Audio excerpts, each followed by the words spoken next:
Protein and fiber. Let's start with protein. Everyone needs protein. We can get protein from plants and animals. Animal protein tends to be higher in cholesterol and fat.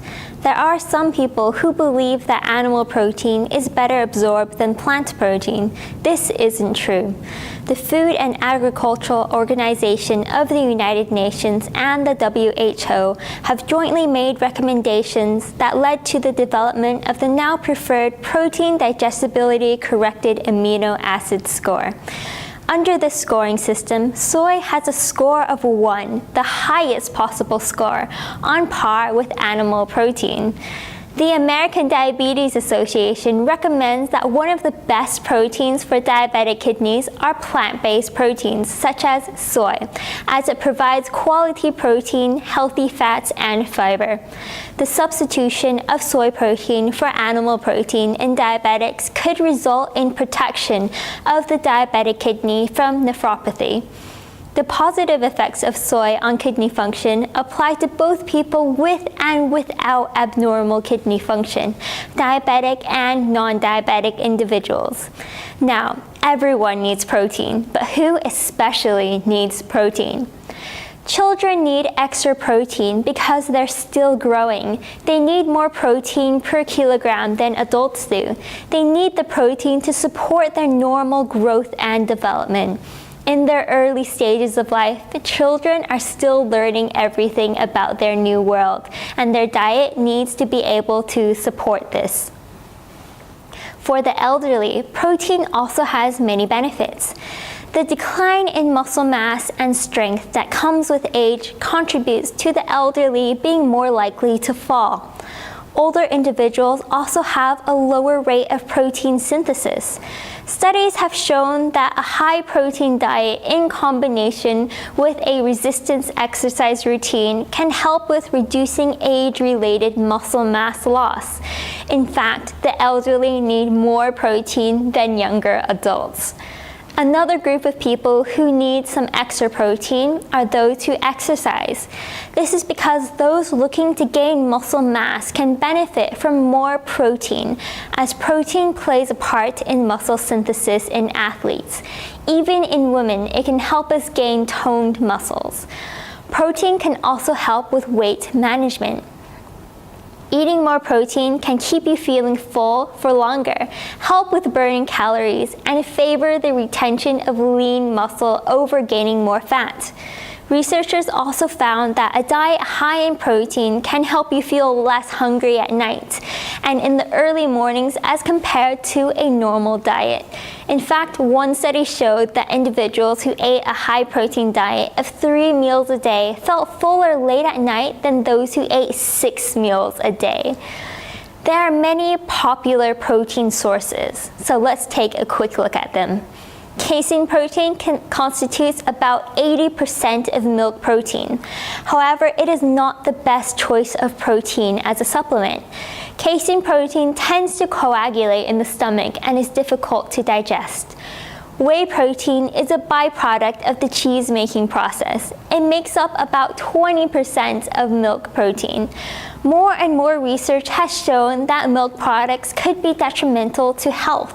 One study showed that in both men and women, the amount of milk they consumed was also associated with higher levels of a biological stress marker, oxidative stress, which has been associated with aging, cancer, and heart disease.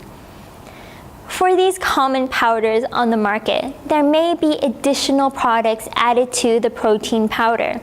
For example, some contain preservatives. Others contain artificial substances, such as artificial flavoring or artificial sugar, as well as many other chemicals to improve the taste. So, for example, your protein powder might taste like chocolate. There's also soy isolate powder, which is, as the name suggests, the protein isolated from soybeans. Soybeans are really great for your health, but once the components have been purified and isolated, it can have different effects. researchers from the University of Illinois published a paper in the journal Molecular Nutrition and Food Research that shows that purified soy isoflavones can actually stimulate cancer-promoting genes, leading to an increased tumor growth. On the other hand, minimally processed soy flour had a protective effect against cancer by suppressing these cancer-promoting genes. Their findings suggest that consuming minimally processed soy products is more advisable than taking in highly processed soy products. Nature has had millions of years to perfect its craft, and what nature produces is always better than what mankind can do. When looking for a soy product, it's always better to choose something that's wholesome, something that contains all the nutrients in soy working in synergy, over something that has been highly processed and stripped of these beneficial nutrients. In fact, there are a lot of misconceptions about soybeans. Let's lay some of those to rest. Some people worry about eating soybeans and spinach together because they're afraid of getting kidney stones. Soy contains calcium and spinach contains oxalic acid. This may combine in a lab setting to form calcium oxalate, which contributes to kidney stones. However, soy also contains phytate, which helps prevent kidney stone formation, suggesting that it's actually good for kidney stone patients to eat. So a particular nutrient can be harmful, but when in synergy with what nature produces, it doesn't cause side effects. Nature knows best. We can relax when eating wholesome foods. If you take purely calcium and oxalic acid and mix them, you'll get calcium oxalate. But if you take two wholesome foods like soybean and spinach and mix them, all you're going to get is a healthy dish to eat. Another myth about soybeans is that they can cause gout. That's also not true. Purine from plant sources does not cause gout. A Japanese study concluded that tofu is a safe source of protein for gout patients. They found that higher levels of meat and seafood consumption are associated with an increased risk of gout, while eating purine-rich vegetables didn't increase the risk of gout at all. In addition, the isoflavones in soy can restore balance to our bodies and help reduce gout incidence. Compared to fish, meat, seafood, and freshwater delicacies, soy and soy products are relatively safer and more ideal sources of protein. There are plenty of other foods that also contain high purine, and yet soy is the one that gets the bad reputation. It's really unfair. Phytoestrogens in soy also get a bad reputation. Phytoestrogen will not cause cancer. In fact, phytoestrogens in soy are associated with multiple protective effects against cancer, heart disease, and bone weakness.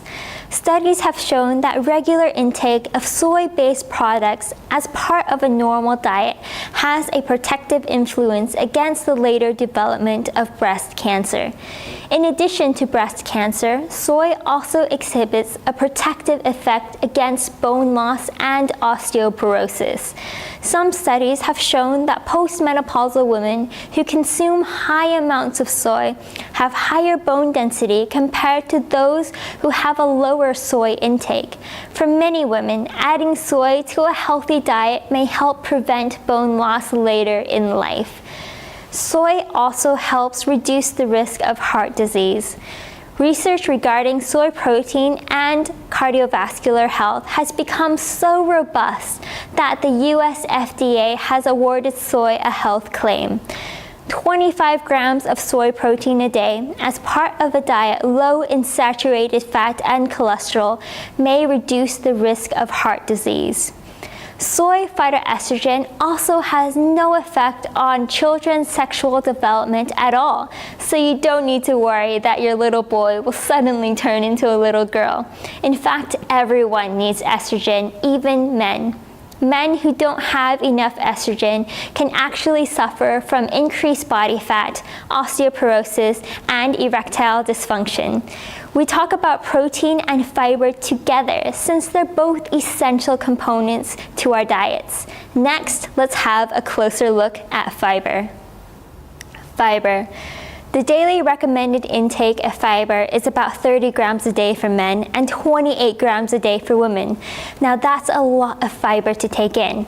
Ever heard that saying, an apple a day keeps the doctor away? Well, it should be 10 apples a day keeps the doctor away. 10 apples with the skin would give you about 30 grams of fiber that you should have in a day. With our modern diets, most of us only get about 15 grams, probably even less. Now, people might think that they get enough fiber by eating things like white rice. White rice doesn't contain fiber. Brown rice and wheat bread contain a little bit of fiber, but not enough to equal 10 apples worth. Fiber is mostly present in plant foods and not animal products. Just take a look at our attitudes today. If we get a lunch bento and there's not enough meat, we'll complain. But what if there's not enough vegetables? No one says anything. Fiber is very good for us. If we don't get enough fiber, we could suffer from things such as irregular or difficult bowel movements. Some people might empty their bowels once a week, and that's considered normal for them. But just because it's normal doesn't mean it's healthy. Some people tend to take their phones into the toilet with them. I've even seen people take their laptops in. It's because they expect to take their time.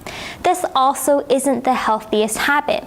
When we go to empty our bowels, we're getting rid of things that our body no longer wants, things like waste products or toxins. So the longer it stays in your body, the longer these undesirable things stay in your body.